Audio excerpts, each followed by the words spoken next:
Assalamualaikum warahmatullahi wabarakatuh.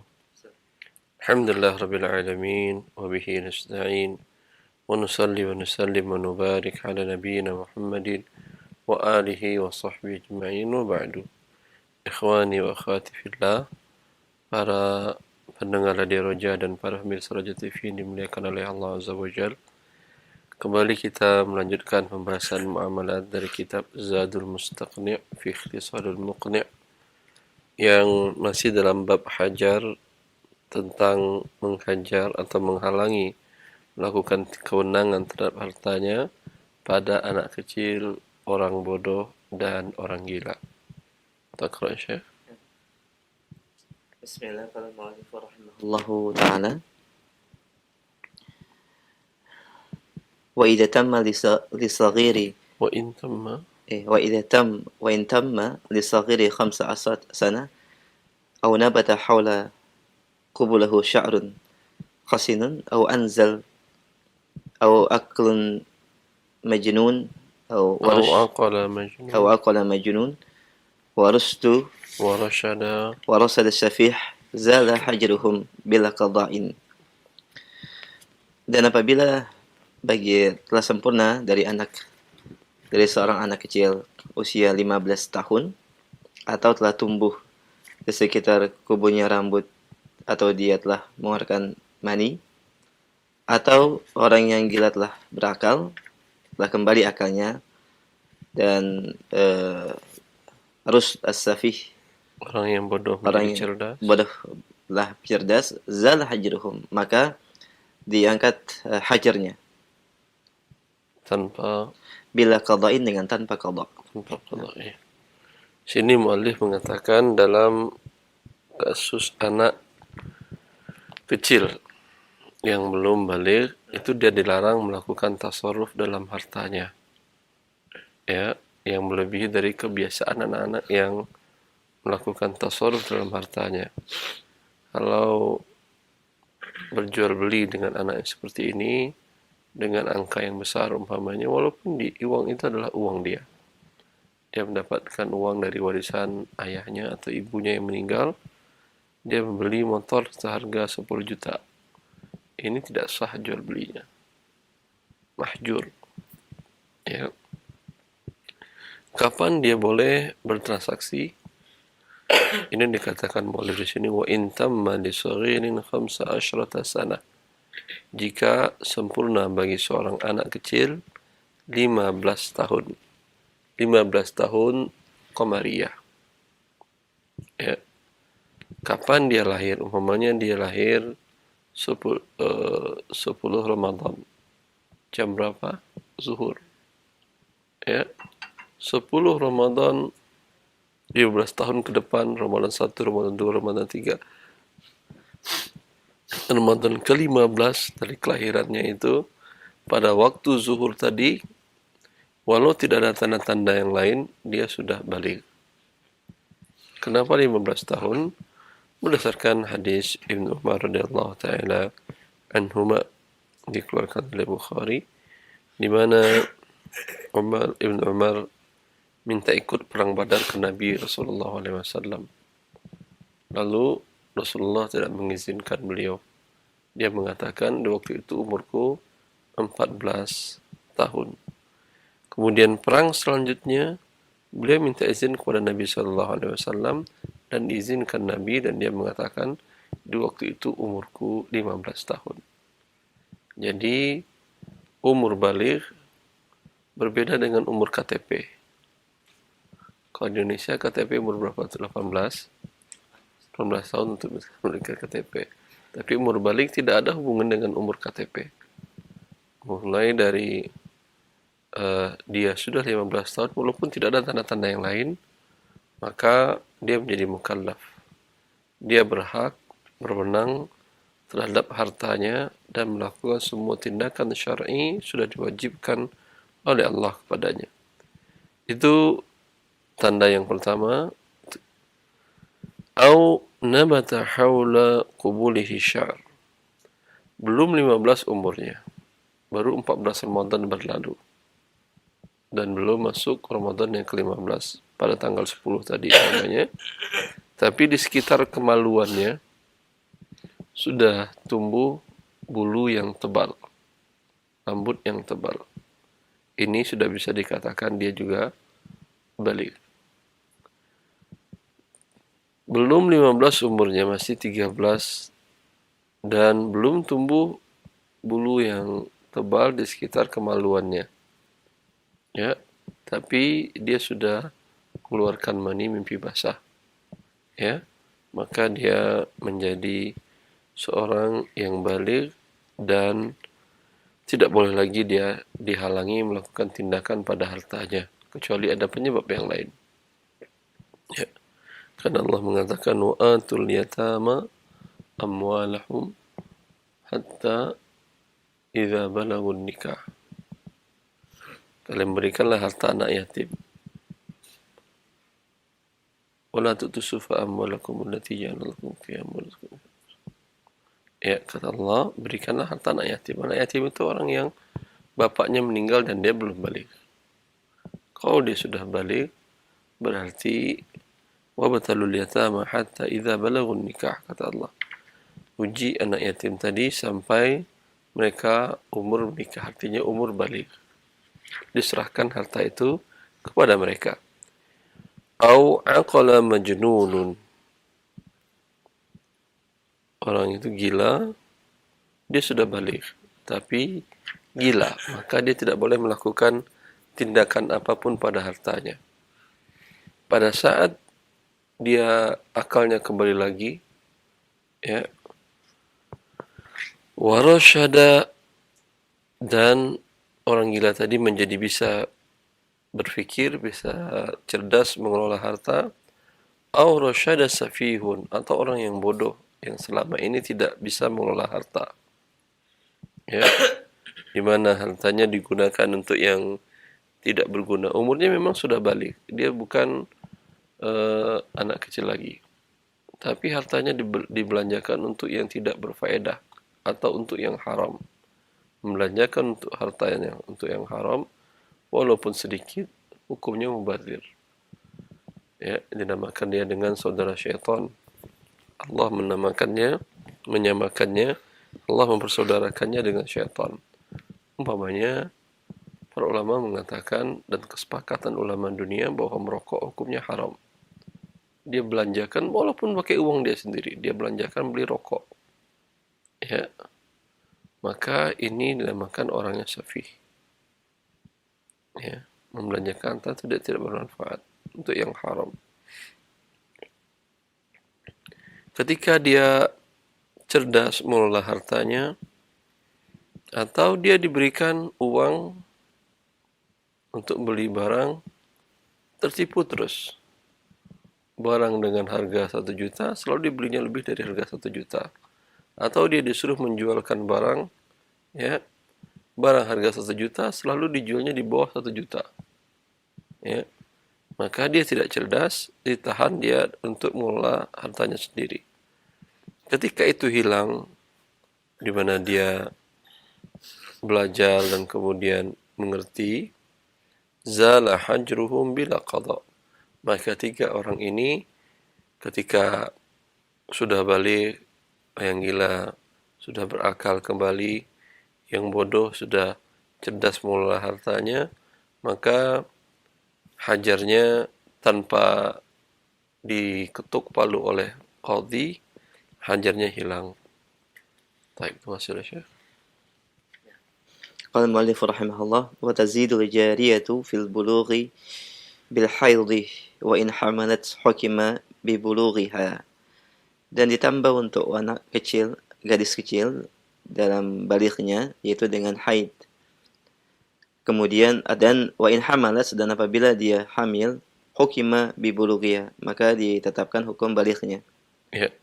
Untuk anak perempuan, tanda baliknya adalah haid selain umur tadi. Kalau dia belum haid tapi umurnya sudah 15 tahun qamariyah, maka dia sudah balik. Dan begitu juga tanda haid, tanda dia baliknya adalah hamil, maka langsung dinyatakan dia sudah balik. wala yanfakku qabla syurutihi, dan tidak lepas hajar kecuali telah jelas syarat-syaratnya. Ya, sebelum syarat-syarat terpenuhi, mereka dihalangi melakukan tindakan pada harta mereka. Wasil Syekh, Baqi Qalil. ورشد الصلاح ورشد الصلاح في المال بأن يتصرف مرارا فلا يغبن غالبا. Dan makna rush ada as-salah, yaitu kecakapan dalam bertransaksi harta. Bi an yatasarrafa miraran, di mana dia mampu untuk yatasarraf miraran secara terus-menerus. Fala yuqbana ghaliban, dan tidak dibodohi. Ya. Apa yang dimaksud dengan rusydu? Kata mu'allif, fasudhu salahu fil mal. Rusydu itu adalah orang yang cakap mengelola hartanya. Ya.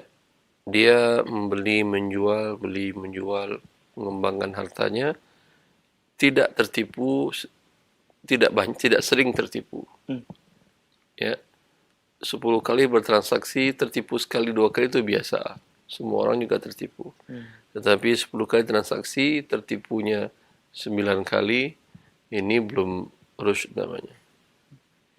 Juga rusyd itu adalah wala yabzulu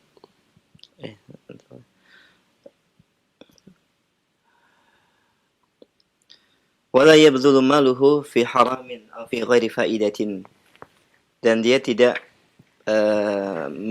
mengeluarkan hartanya untuk sesuatu yang haram atau untuk sesuatu yang tidak memiliki faidah. Ya.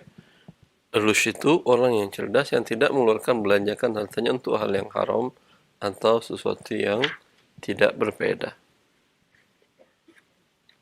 Dan tidak sudah.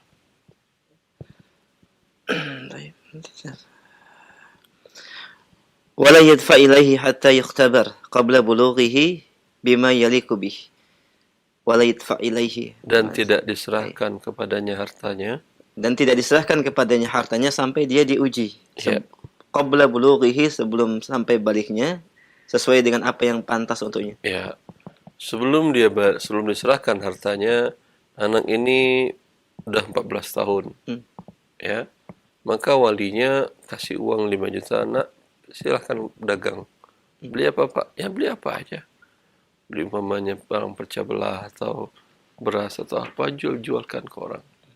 Dilihat. Kalau umpamanya berhasil, enggak rugi, dia untung.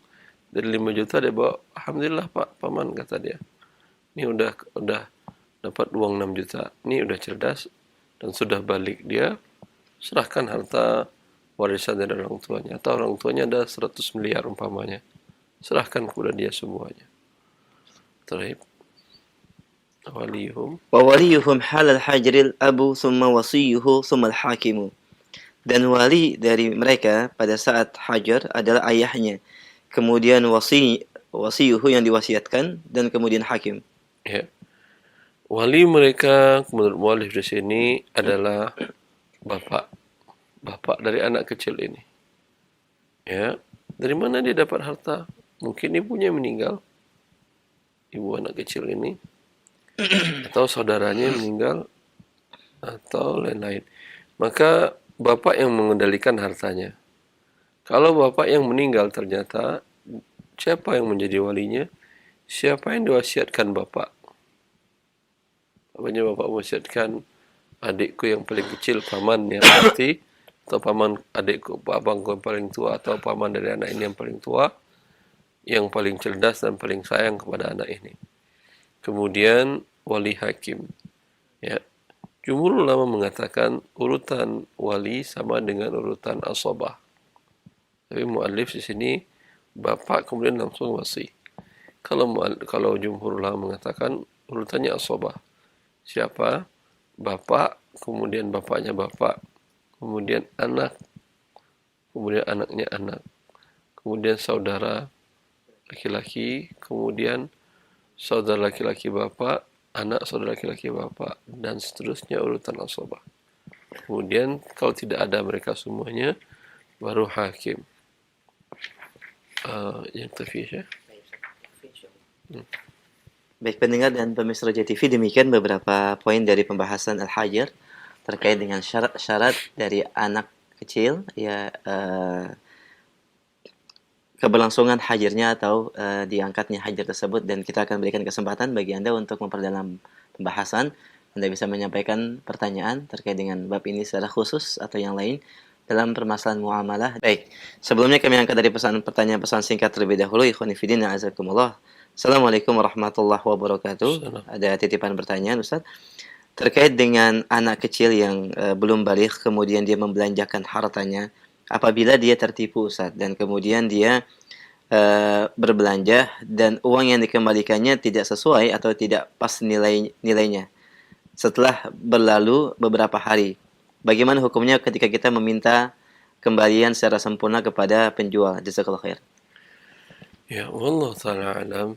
Bila anak ini bertransaksi sebesar biasanya bertransaksi, maka hukum asalnya boleh, nggak ada masalah.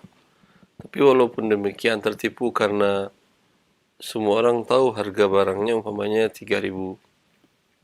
Dia anak itu pun tahu bilang berapa nak 3.000. Tapi kembalinya cuman 5.000. Ya. Maka kita sebagai orang tuanya atau walinya berhak untuk meminta ya hak si anak ini 7.000 lagi. Walaupun berlalu waktu yang lama. Karena bagi si penjual pun tidak halal. Mungkin maksud penjual adalah sekarang 5.000 dulu, nanti 2.000 lagi karena nggak ada pecahan. Kemungkinan demikian. Akan tetapi ya tetap harus ditulis sebaiknya oleh si pedagang, penjual, bahwa anak ini memiliki 2.000 lagi di tangan dia. Tulis, kami memiliki piutang atau hutang ke kamu 2.000, pegang enggak? Ya, sehingga Allah akan memerintahkan kita menulis hutang piutang. Ya, alladzina amanu idza tadayantum bidainin ila ajalin musamman faktubu. Wahai orang-orang beriman, bila kalian membuat akad hutang piutang, maka tulislah. Ya, baik. Terus. Jazakumullah khair. Barakallahu fiik. Pendengar dan pemirsa TV, kami mohon maaf ada gangguan telepon dan kami akan angkat pertanyaan selanjutnya dari pesan singkat. Assalamualaikum warahmatullahi wabarakatuh. Assalamualaikum warahmatullahi wabarakatuh. Ya Ustaz, bagaimana hukumnya transaksi jual beli di mana penjualan dari online kami hanya mewakilkan dari barang yang dijual kepada pembeli, akan tapi memang kami belum terima barang tersebut berada di tempat kami. Barang akan diambil ketika ada pembeli, baru kemudian dikirim barang tersebut. Jazakallahu khair. Ulangi. Bagaimana penjualan secara online yang disampaikan di pertanyaan ini, ketika kami mau menjadi wakil dari sebuah produk atau sebuah produsen, dan memang kami tidak atau belum memiliki barang tersebut sampai ada pembeli, baru kemudian barang bisa dikirim. Ya. Wakalah dalam Islam yaitu di mana pemilik produk mewakilkan kepada Anda untuk menjualkan. Apa yang membedakan antara wakil dengan jual beli? Ya, kalaulah akadnya jual beli antara si produsen dengan yang memasarkan ini, marketer ini, tentu si produsen tidak akan mau mengirim barang ke konsumen sebelum marketer ini bayar. Maka ini membedakannya apakah ini akad jual beli atau akad wakalah. Kalau umpamanya marketer supplier minta atau produsen minta, ya saya tidak akan mengirimkan barang kepada end user kamu sampai kamu bayar. Berarti akadnya ini jual beli. Kalau akad jual beli, si marketer tidak boleh menjualkan ke pihak ketiga kepada end usernya sebelum dia beli barang dan dia terima. Dia beli dengan akad dan barang dia terima terlebih dahulu, baru boleh dia menjualnya. Berdasarkan hadis Hakim bin Hizam, ya Rasulullah, ya'tini ar-rajul yuridu minni al-bay' alladhi laysa 'indi, afa abta'u lahu min as-suq? Wahai Rasulullah, ada orang yang datang membeli kepadaku barang yang bukan milikku. Bolehkah aku jual lalu aku beli ke pasar? Maka Rasulullah melarangnya. Dan di riwayat yang lain Rasulullah mengatakan jangan kau jual sebelum engkau terima. Maka ini yang membedakan apakah akad antara marketer dengan produsen adalah wakalah atau jual beli. Ya. Nah, Ustaz. Alhamdulillah, demikian pendengar yang bertanya dalam pembahasan Jazakumullah khair, barakallahu fiik. Masih kami angkat pertanyaan dari pesan singkat. Selanjutnya, Assalamualaikum warahmatullahi wabarakatuh. Ustaz, bagaimanakah tata cara atau ketentuan mudharabah yang dibenarkan? Di mana saya menabung di salah satu bank syariah menggunakan tabungan mudharabah, dan kemudian saya memperoleh bagi hasil dari tabungan tersebut. Apakah bagi hasil ini mengandung riba? Jazakallahu khair. Allah barik fiik. Syarat mudharabah, akad mudharabah adalah satu pihak menyerahkan modal, pihak yang lain mengelolanya dalam bentuk dagang atau niaga. Bila ada keuntungan dibagi berdasarkan persentase yang disepakati. Ya. Bila ada kerugian ditanggung oleh si pemilik modal. Dalam bentuk tabungan akad mudharabah berarti yang menabung adalah sahibul mal atau rabbul mal atau pemilik modal. Ya. Dan pihak bank syariah adalah sebagai mudharib pengelolanya, mengembangkannya. Syarat dia ini menjadi halal bahwa ada ketentuan di dalam formulir yang dibuat untuk membuka rekening, ada ketentuan di sana bahwa sahibul mal atau nasabah siap menanggung kerugian berdasarkan porsi modal yang dia sertakan di dalam usaha mudharabah tadi. Andai dia nabung umpamanya 100 miliar. Ya, sedangkan semua dana orang investor itu semua 1 triliun. Ya, berarti dia ada 10%. Ketika terjadi kerugian, maka dia menanggung kerugian 10%. Ya, rugi umpamanya 1 miliar. Dia menanggung 100 juta. Berkurang uangnya dari 100 miliar menjadi kurang 100 juta rupiah. Bila ada pernyataan ini, ya, klausa ini di dalam akad menabung tadi, mudharabah tadi, mudharabahnya menjadi boleh. Bila tidak ada ini, maka dikhawatirkan akadnya menjadi qard, di mana pihak bank sebagai pengelola menanggung kerugian. Ya, dengan menanggung kerugian tadi, maka akad mudharabahnya menjadi batal, menjadi qard. Dan ketika ada pertambahan, maka pertambahannya menjadi riba. Ya. Kalau Anda di bank yang syariah yang mereka tidak mencantumkan klausa ini, atau Anda ingin minta mencantumkan, mereka keberatan, ya, jangan ambil produk yang mudharabah. Tujuan Anda kan menabung bukan untuk mengembangkan harta. Kalau mengembangkan harta, jangan di bank. Buat bisnis real. Beli barang dari pasar, jual ke tempat lain. Begitu mengembangkan harta. Tujuannya meletakkan uang di bank kan adalah safety, untuk keamanan. Ya. Ambil produk yang tabungan yang tidak ada pertambahan. Saya hanya naruh uang saya, kapan saya butuh saya ambil tanpa ada pertambahan. Ya. Wallahu ta'ala a'lam. Jazakumullah khair atas penjelasannya, Ustaz. Demikian pendengar yang bertanya secara terperinci disampaikan oleh Ustaz jawabannya, barakallahu fiik. Kami angkat kembali masih dari pesan singkat. Assalamualaikum warahmatullahi wabarakatuh. Assalamualaikum. Saya seorang guru PNS, Ustaz, yang telah digaji oleh pemerintah sesuai dengan tugas guru dalam Permendiknas. Salah satunya adalah tugas tambahan menjadi wakil kepala sekolah yang diatur dalam Permendiknas tersebut. Pihak sekolah kemudian memungut dana kepada orang tua untuk membayar tugas tambahan tersebut. Apakah hukum menerima pembayaran itu, Ustaz? Wallahu a'lam. Ini sekolahnya negeri apa swasta ini? Tidak disebutkan. Wallahu a'lam. Karena kalau negeri mereka punya aturan sendiri, tidak mungkin narik kepada orang tua. Kalau swasta kan sudah ada uang bayaran sekolah. Kenapa meminta tambahan lagi di luar ketentuan yang sudah disepakati dari awal?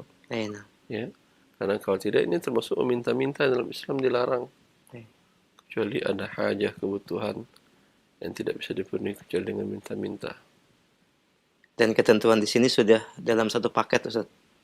Jadi sudah ditetapkan gajinya dalam Permendiknas, termasuk salah satunya adalah tugas tambahan menjadi wakil kepala sekolah. Kan sudah ada gajinya kan, Nah. berarti ya tidak perlu minta-minta kepada orang tua. Ya, terus terang bahwa di negara kita itu biaya sekolah pendidikan itu sudah mahal, sudah tinggi. Insyaallah.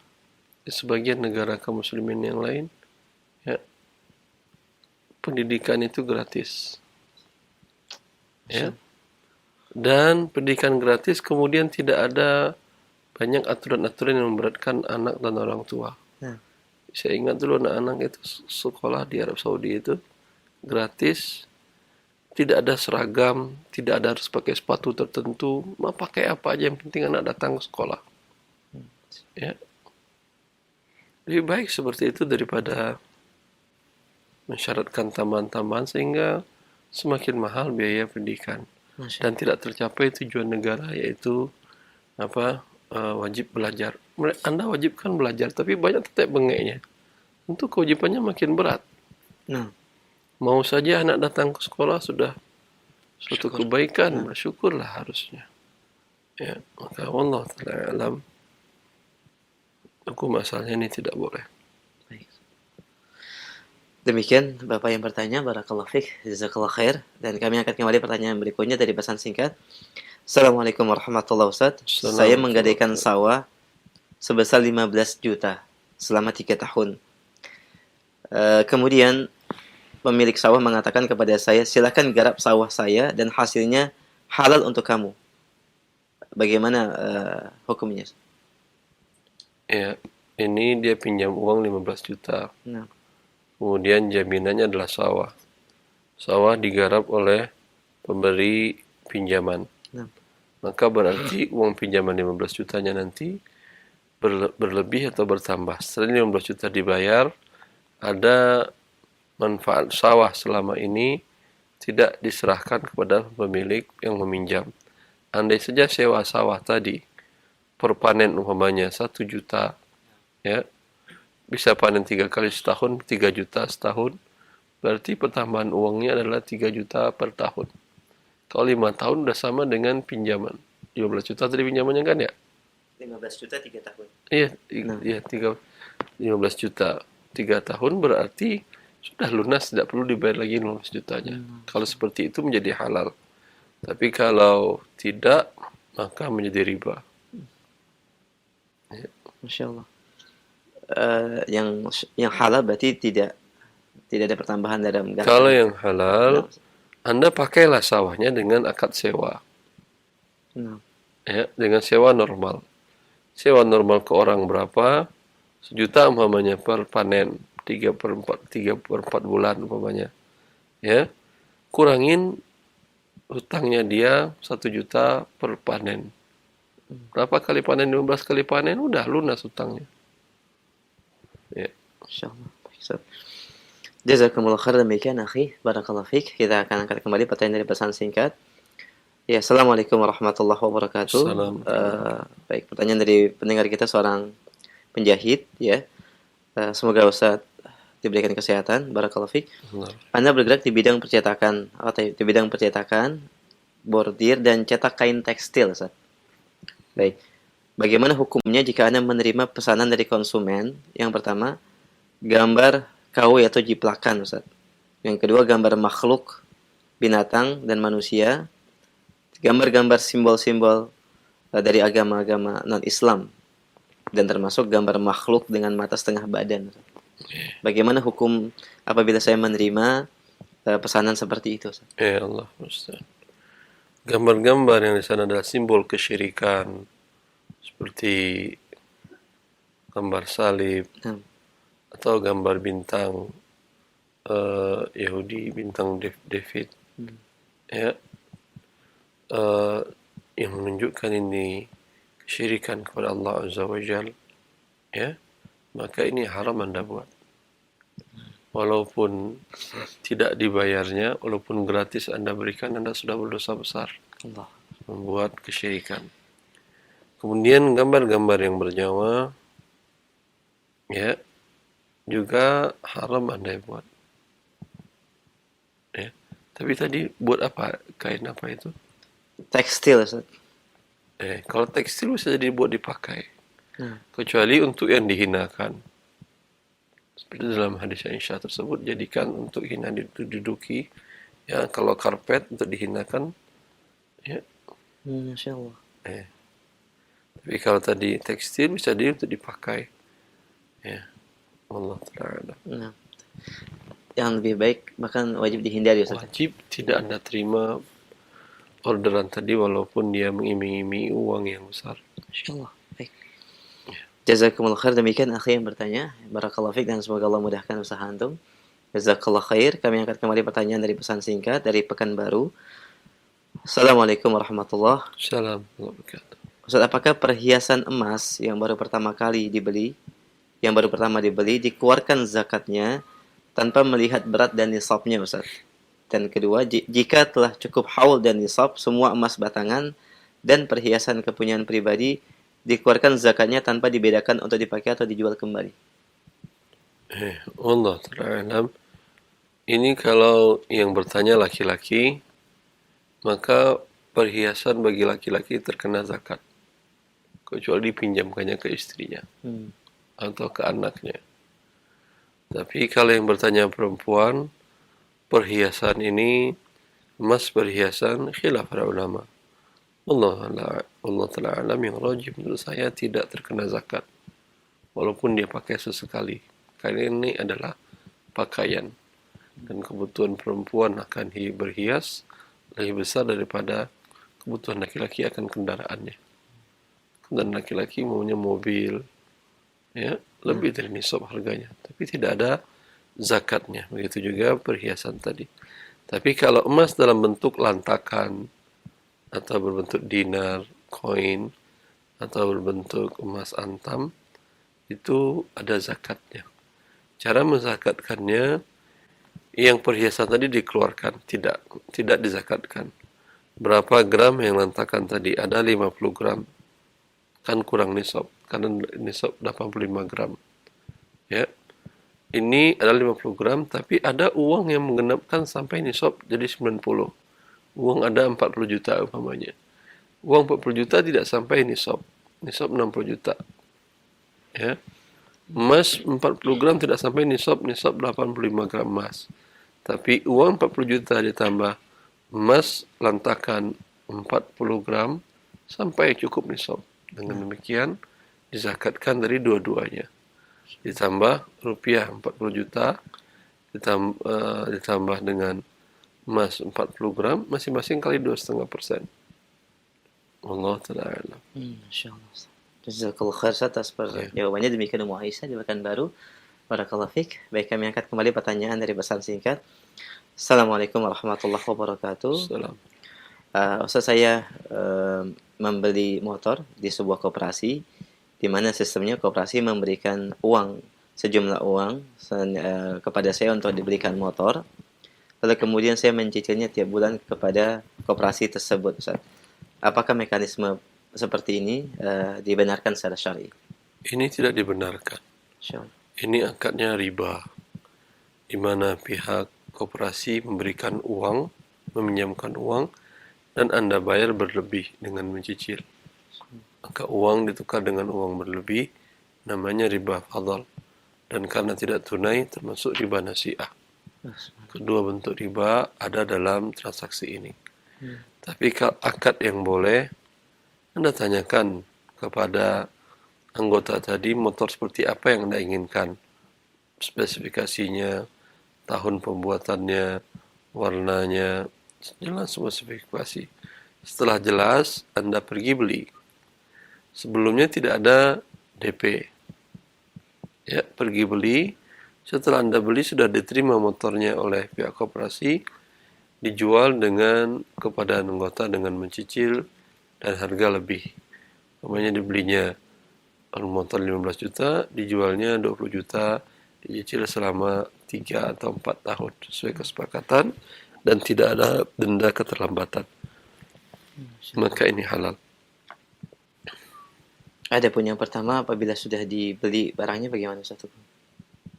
Eh, barangnya halal, akadnya riba, maka secepatnya Anda tutupi akad tadi. Ya, yang wajib hanya membayar pokoknya. Berapa Anda terima uangnya? 5 juta, bayar 5 juta. 10 juta, bayar 10 juta tanpa pertambahan.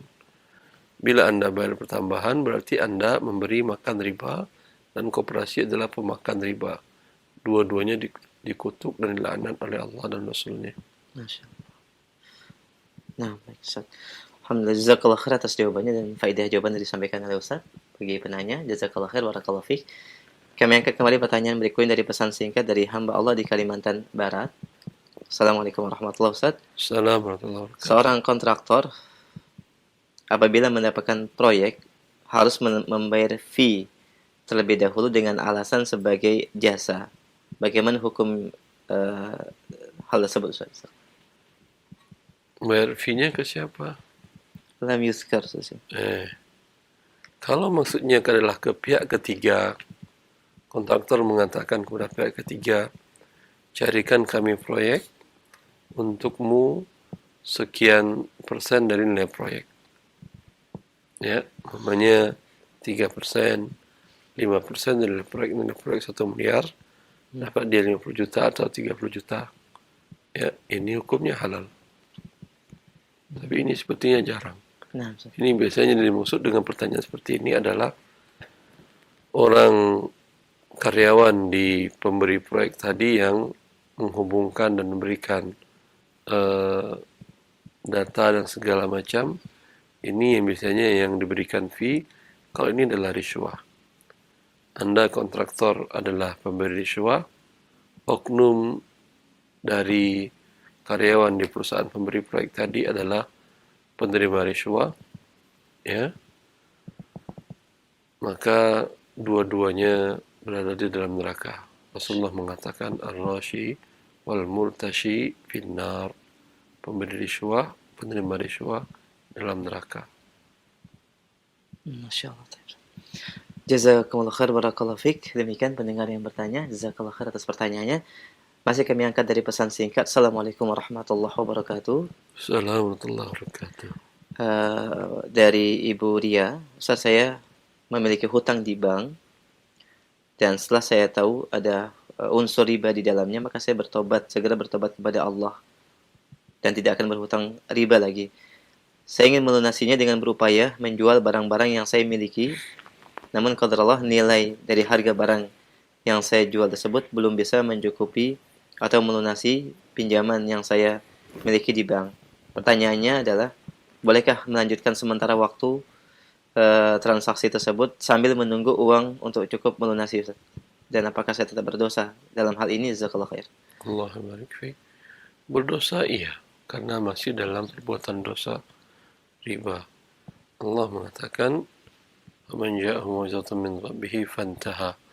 Barang siapa yang datang kepadanya peringatan Allah telah mengharamkan riba, lalu dia berhenti di saat itu. Ya.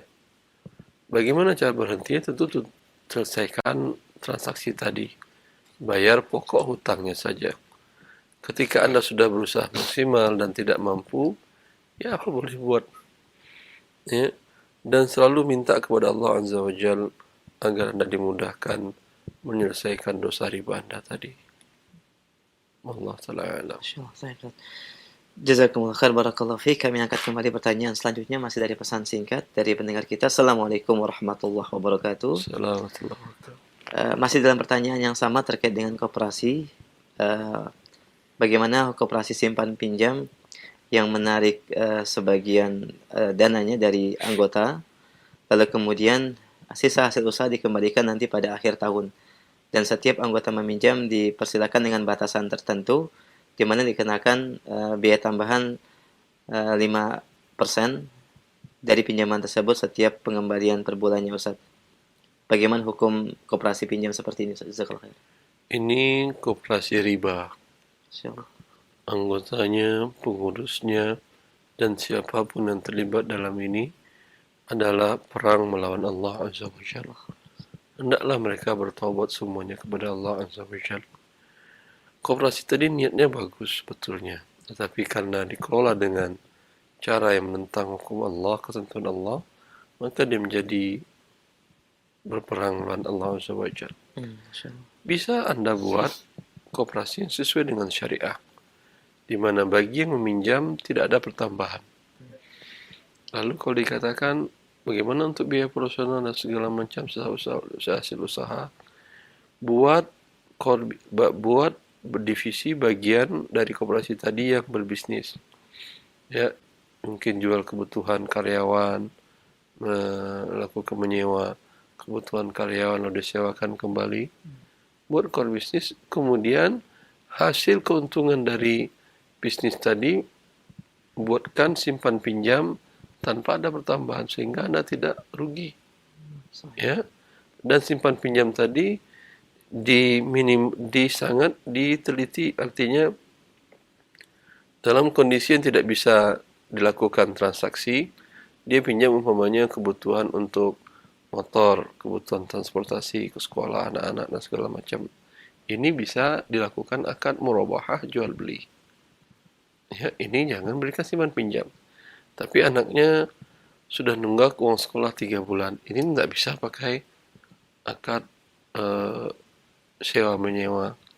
Ini murni simpan pinjam. Berikan pinjaman tanpa pertambahan. Karena uang yang dianggarkan untuk pinjam tadi kan adalah sudah merupakan keuntungan dari bisnis. Sehingga tidak perlu harus pakai pertambahan. Wallahu ta'ala a'lam. Ada salah satu perusahaan di Jakarta, mereka mengikuti dengan pola ini. Wallahu ta'ala a'lam.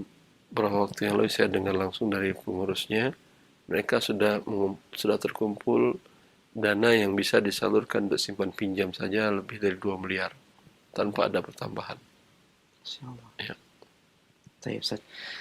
Jazakumullah khair, barakallahu fiik. Masih kami akan kembali pertanyaan pesan singkat. Assalamualaikum warahmatullahi wabarakatuh. Ustaz, mohon nasihatnya. Di tempat kami, baik yayasan maupun masjid, mengkoordinir zakat harta dari masyarakat tempat tinggal di komunitas kami, Ustaz. Yang menjadi pertanyaan, apakah zakat amwal yang kami terima tersebut dari kaum muslimin harus segera dibayarkan atau diberikan kepada mustahiknya, atau tidak masalah bagi kami untuk tetap menahan sebagiannya, Ustaz, sebagai operasional dan sebagiannya kami gunakan untuk operasional yayasan dan masjid, dan pada waktunya kami kembalikan untuk diberikan kepada mustahiknya. Mohon nasihatnya, jazakallahu khair. Allah barik fiik. Rasulullah sallallahu alaihi wasallam, beliau menerima emas zakat, sedang beliau akan menyerahkannya kepada mustahiknya waktu solat masuk.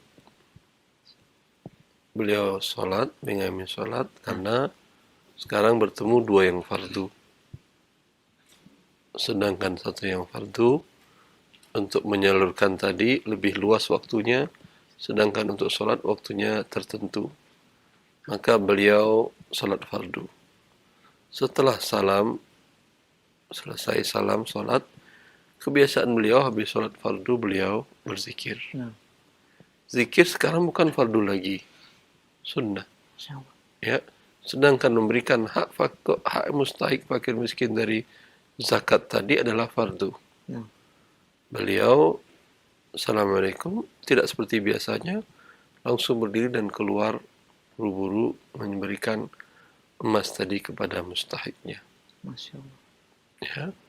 Kemudian setelah selesai fardu ini, beliau masuk lagi ke masjidnya dan beliau lihat para sahabatnya tercengang.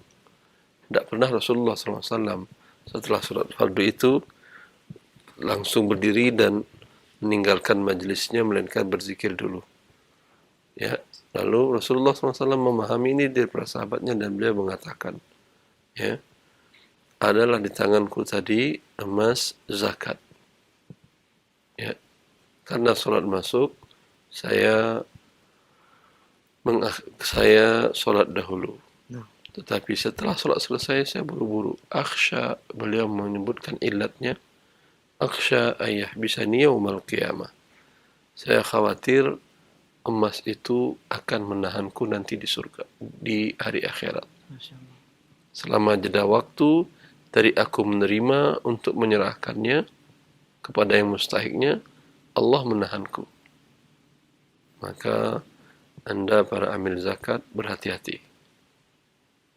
Berapa lama itu dana zakat Anda tahan, selama itu Anda ditahan Allah nanti di hari kiamat. Allah. Dan satu hari di hari kiamat sama dengan 1000 tahun di dunia Anda. Nah, Kalau Anda tahan seminggu, berarti 7000 tahun Anda ditahan Allah. Maka jangan pernah mau gara-gara mengelola dana orang mustahik Anda mendapatkan kemurkaan dari Allah dengan mendapatkan kecelakaan yang besar tadi. Baik. Yang ada ditahan oleh Rasulullah SAW setelah mustahik semuanya dapat. Ada dana umpamanya terkumpul dana zakat di masjid Anda sebanyak 1 miliar. Ada mustahik A, kebutuhan setahunnya yang kurang, mereka bekerja, ada penghasilan tapi tidak memenuhi kebutuhan pokok. Pendapatannya umpamanya sekitar 2 juta per bulan. Sedangkan pengeluaran pokoknya 5 juta. Berarti kurang 3 juta. Kali 12 berarti 36 juta. Dari dana 1 miliar tadi ini beri 36 juta keluarga ini. Habis itu dia tidak berhak lagi menerima zakat. Kemudian beli keluarga yang lain, umpamanya ada kebutuhannya 40, ada yang 100, ada yang 200. Ya. Terpenuhi semua kebutuhan setahun para fakir miskin tadi. Dan masih tersisa umpamanya 30 juta. Ini yang boleh ditahan karena tidak ada mustahiknya. Tapi ketika ada mustahiknya, haram bagi Anda menahan walau 1 saat. Dan imbalannya adalah 1000 tahun Anda akan ditahan oleh Allah di akhirat. Semoga Allah menjauhkan kita dari azab di dunia dan di akhirat. Nah, Jazakumullah khair, barakallahu fik. Demikian pendengar dan pemirsa Roja TV yang menyampaikan pertanyaan terkait dengan permasalahan zakat amwal ini. Secara khusus kami akan bahas nanti pada babnya, dan jazakallahu khair. Ustaz, mungkin ini pertanyaan kami terakhir di kesempatan pagi ini, dan sebagai ikhtitam Ustaz, silakan. Ya. Berilmu, mempelajari syahadat Allah merupakan jalan keselamatan. Banyak kasus kita menginginkan kebaikan di dunia dan di akhirat bagi diri kita dan kaum muslimin. Tapi karena jauh dari ilmu akan syariat Allah, niat baik tadi malah berubah menjadi azab Allah kepada kita. Contoh yang terdekat apa yang kita jelaskan barusan tentang masalah amil zakat. Maka dengan demikian benarlah dikatakan oleh para ulama, al-ilmu qabla al-qawli wal amal, berilmu sebelum berucap dan sebelum berbuat. Wallahu li taufiq wa sallallahu ala nabiyyina Muhammad wa alihi wa sahbihi wa sallam.